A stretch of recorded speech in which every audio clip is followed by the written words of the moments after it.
Today's episode of the Riderflex podcast is sponsored by our friends at Lola's Fine Hot Sauce. Lola's is a generational family recipe created using the freshest, all-natural ingredients to provide a truly unique fine hot sauce for everyone. You can probably find them at a grocery store near you. And by the way, if they don't carry it, make sure you ask them to order some. Or you can check out Lola's at lolasfinehotsauce.com.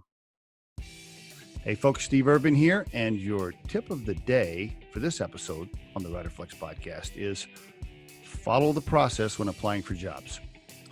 What do I mean by that? You know, if you see a job that you're really interested in, let's say it's posted on LinkedIn, a LinkedIn job board, or an Indeed job board, or even the company website, whatever company you might be interested in, apply through that process.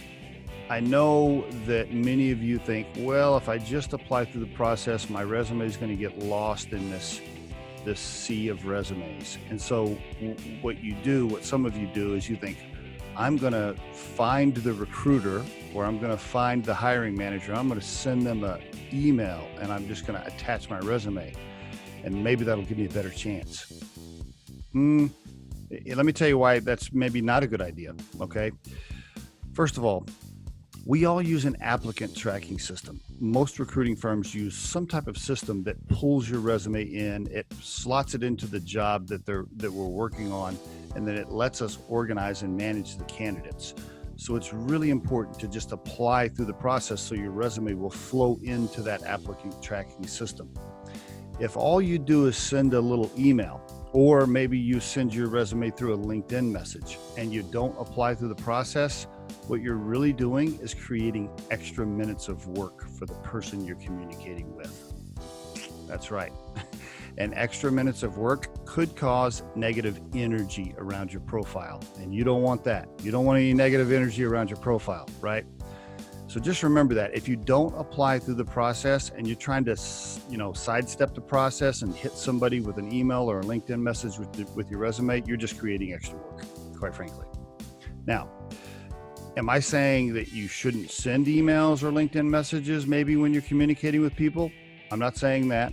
I think it is okay to maybe drop an email to, let's say you're trying to communicate with me. Let's just walk through an example.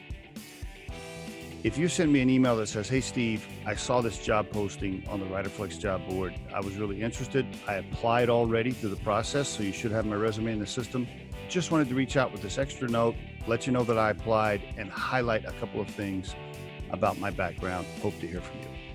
I think that's perfectly fine. I think that's okay. But if you didn't apply through the process and you're sending me an email like that, then I have to grab your email, move it over to the applicant tracking system, and you're creating extra work. And sometimes, like I said, if extra work is created for the recruiter, it might cause negative energy around your profile, and I wouldn't want that to happen for you. So just keep that in mind. In summary, always follow the process. Just apply through the job board first. Then if you want to send an extra little note, maybe, I guess that's okay. And there is your Riderflex tip of the day. The Riderflex podcast features entrepreneurs, business executives, and the stories behind how they got there, as well as daily tips on career advice and job interviews. Our show can be heard just about anywhere these days, but you can visit riderflex.com and click on the podcast page to hear all the previous episodes and learn more about the recruiting and consulting services we provide. Contact us at the email address info@riderflex.com or 888-964-5876. Thanks so much for listening, and if you enjoy our show, please be sure to subscribe to our channel and like the episodes.